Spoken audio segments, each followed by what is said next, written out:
What's up, guys? So before I get this going, shout outs to Che Dizzle for helping me speed up this review. So here we go. NFL mover Sean Smith, 96 overall zone defense style, 6'3", 94 speed, 94 excel, 98 zone, 65 catch, 90 play rec, 95 man, 93 agility, and 97 press. Also has a 77 spectacular, a 77 catch in traffic, an 84 hit power, and a 98 jump. So this guy can get up there. Also being 6'3", just amazing as well. And you know, with 65 catch, you know, you wouldn't believe it, but he does catch a lot of interceptions, and you would not believe it with that 65 catch. But anyways, enough about the stats. Let me show you what this guy did on the field. So Sean Smith will be on the left side for most of this review, and I did test out his man-to-man, and honestly, he had his moments, you know, here and there, but I just don't think he's a great man-to-man corner. You know, he has 95 man-to-man, so I don't recommend playing him in man-to-man unless you run like a great two-man under type, then maybe. But you know, if you're just gonna sneak it in once in a while, trust me, it will not work that often. And right here, I put him in zone. He definitely played great in zone, but honestly, I feel, you know, the way he played for me overall, I feel that he could be used better elsewhere. But trust me, if you have two dominant corners, you know, and you want to use him as your third, then that's completely understandable. But if you need help in the secondary, I don't think the zone is the best place to put him. And this right here, he only has 65 catch, but this guy came down with a lot of interceptions, you know, just catching things left and right.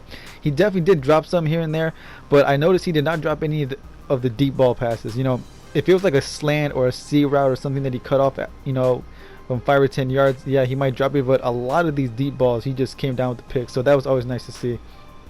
He was definitely one of the better tackling corners in the game by far, one of the better tackling corners. He does have 84 hit power, as you can see right here. Block shedding, not so much, but we'll get to that later. And I mean, look at that right there. He took on Eric Dickerson one-on-one. You know, I saw that a lot, which is, you definitely need that in your corners, man. Solid tacklers, just in case they try to bounce to the outside. And this right here, I can't remember the last time a corner caused a fumble. Look, he causes the fumble and then he recovers it. That was something I don't think I've ever seen before. So I'm not saying it's going to cause you a lot of fumbles, but don't be surprised if one or two, you know, sneak up here and there. He definitely did have his bad moments, you can see here, but I noticed that most of his bad moments were man-to-man, like this right here. So just, you know, driving home that point, he's not a great man-to-man corner.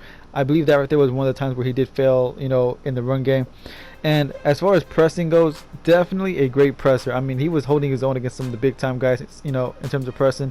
Even though, like this right here, like sometimes he would get beat deep.